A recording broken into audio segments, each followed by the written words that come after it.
Now, we've talked about gold, we talked about silver, and we're going to dance around water here and there. Okay. But you also have copper, and that's something I don't see copper too often. Let's go into, open the copper top. Yeah, copper is actually the third most important mineral for the body. We use, that's the third mineral in, the line of succession that our body needs. Of course, it's necessary for the creation of red blood cells. We've got a lot of those. So, if you want to have your, healthy blood, you've got to have copper. Copper shows up in other places, and I think most frequently where we recognize it is in hair loss, graying of hair, discoloration of skin. Okay, just hit me up like that's right. My goodness. Oh man, go ahead.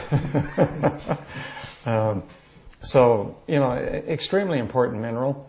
Obviously, we're not getting copper in our diets, and so we need to... We're not even talking about it, because this is the first time I've even had a conversation about topics about copper, and I've been talking to you for a long time. Mm-hmm. Go ahead.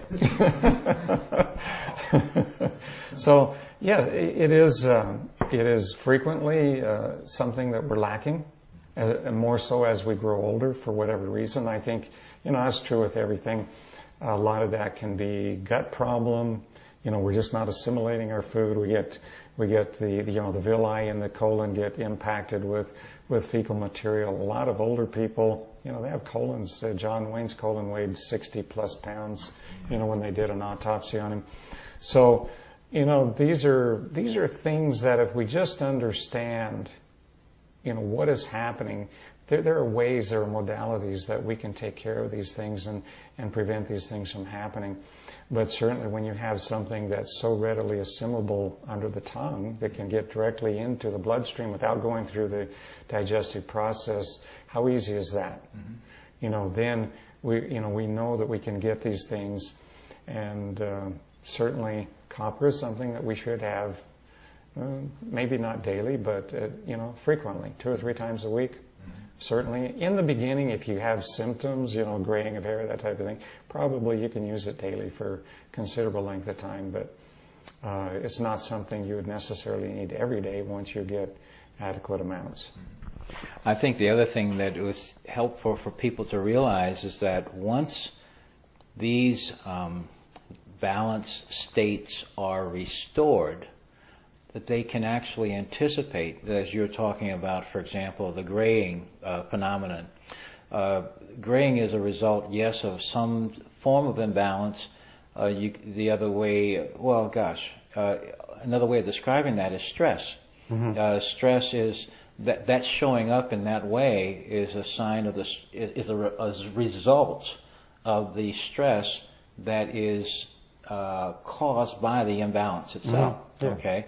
So as you begin to restore the mineral foundation, and there's enough there, there's also this communication that occurs that is changed by the presence or the absence of the proper mineral matrix. Mm-hmm. And so again, when that's corrected, the stress goes away, but it's also a correct transmitting of information, mm-hmm. and it turns out that where your hair starts to show up, when it grows out now, right. It's no longer giving those other signals, mm-hmm. and you're getting correct printing, so to speak, in this case of hair. Okay. Right. Mm-hmm. So normalized, I guess I'll say.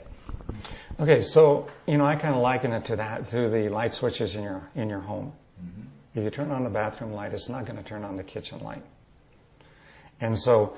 Yeah, the light switch to your hair coloration, has been turned off for a while. Mm-hmm. So if we can turn that switch back on, good chance your hair color is going to return to normal. Mm-hmm. Gosh, I said a lot of words, and you said, boom, just like that. And it makes sense. All right. Well, that's why you demand, okay?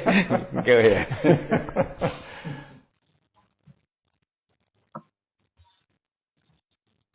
It's essential for good health.